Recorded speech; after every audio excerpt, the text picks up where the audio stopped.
This is John Kiefel for the History of Downingtown Football. We're very privileged tonight to have the head coach of the Downingtown West Whippets, Mike Milano, with us. Thank you, Coach, for sitting down in this time where you're preparing, and thank you for taking time away from that. It's all good. The 24-22 win over Truman was one of the most exciting games I think people around here had seen in a long time. How much fun was that to be a part of? Well, again, like we just talked about it, at the end it was very fun. Not so much fun in the first half, and still some question marks in the third period. And I'll just close by saying I'm just proud of my guys. The fight in my guys, it was like that game was kind of a microcosm of where we've come since the debacle at Coatesville when we lost Will Howard. They refused to quit. They rallied. They found a way to make some plays, and I was amazed, like most of the fans were at the end, by the result. It was pretty cool. So, Coach, in the second half, the offense really was struggling in the first half, but then the second half got going. What was the key to the offense's success in the second half? Getting a first down.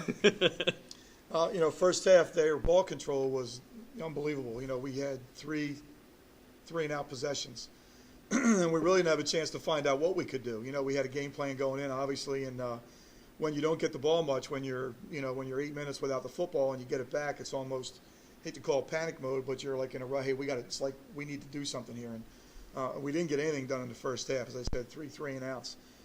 Second half, we formationed a little bit, found a window that we could take advantage of, and then found 4 or 5 ways to get in that window with different looks and different plays that hit the same point of attack, and we're able to put a piece of drive together.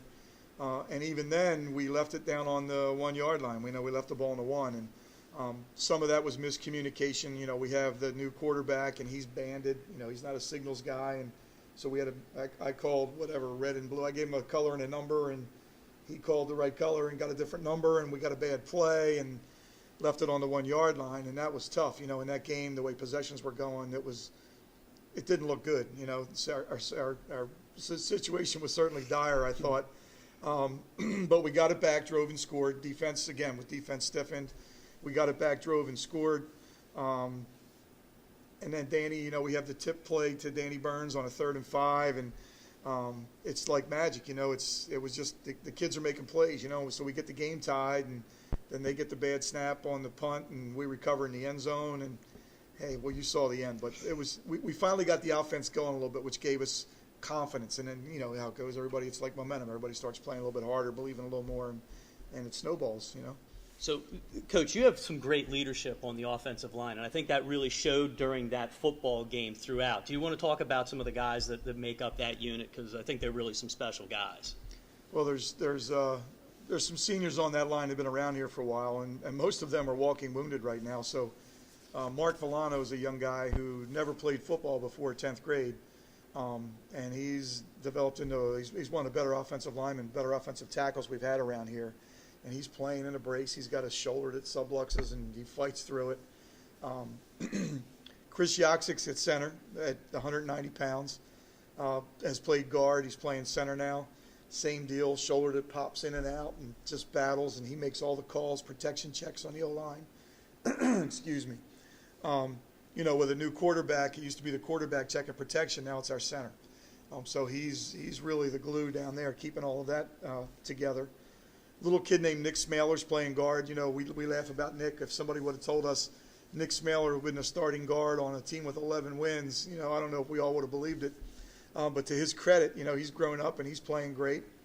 And then the other tackles, a young guy, Nolan Hale, who was diagnosed with type 1 diabetes as a sophomore, didn't know if he'd ever play football again, playing with a cast on his right hand, I want to say, and just a warrior. So there's 4 seniors on the front.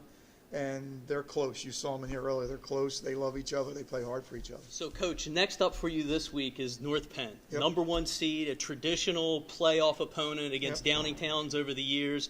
Yep. What are the strengths that you see of the North Penn Knights? I see a lot of similarity. Their team wants to run the ball first, and they're not content to take, mid-range throws in the pass game. They want to go up top, and it's similar to us. We need to run the football, and we're trying to take shots and get big plays when we can. we need to make sure our kids don't get caught up in what you're talking about. North Penn They're undefeated Suburban League champions. We've played some common opponents. We're looking at scores, and I'm telling my guys, to me, we're favored going in. You know, we should win the football game. Just looking at scores against common opponents. So strength versus strength, we're very similar, and we just need to go play and play mistake-free and get it done. Is there a key matchup between Downingtown West and North Penn that you think maybe you could point out to the fans to keep an eye on Friday night? Well, like last week, I mean, we're playing all really good run-oriented football teams. We got to get off the field. You know, we can't let them possess the ball for 7, 8, 9 minutes at a time. We can't do it because that'll take a toll in the fourth period and they wear you out. So we need to be able to get off the field. You know, we need to be able to get off the football field. Their big plays in the run game come on the most basic plays. They're not a wing T team, but they have wing T oriented schemes, and they run guard trap probably better than anybody in the country. They've had backs in the past run for 2,000 yards, run on one play, just quick trap up the middle. So we need to defend them inside out, and if we can get that done, I like our chances. So, Coach, this program is about more than just what happens on the football field. There's some amazing student athletes on this team as well. Are there some of these scholars that maybe you want to talk some about that maybe folks don't know about or don't necessarily see on Friday night, or do see on Friday night and just don't know the other side of the story? Well, again, we have two of the brightest kids probably in Pennsylvania on the team. One's playing now, one's injured. But so Dan Burns, who kicks the winning field goal the other night with 3 seconds on the clock or whatever it was, also plays wide receiver, also plays free safety, also plays some linebacker depending on the package. He's a 4.3 student with a 1,200 plus SAT score, looking to go to an Ivy League school, and I hope it happens for him. But he's maybe the brightest kid in the school. Our junior quarterback, who's been injured, Will Howard's in the same boat. I mean, Will's a 4.3 grade point average kid, playing multiple sports. SAT scores, he's only a junior now, so I'm not sure of that number, but I know it's going to be he's going to blow it out of the ballpark. But those kids are probably the best students in the school, and they happen to be two of the best athletes in the school as well.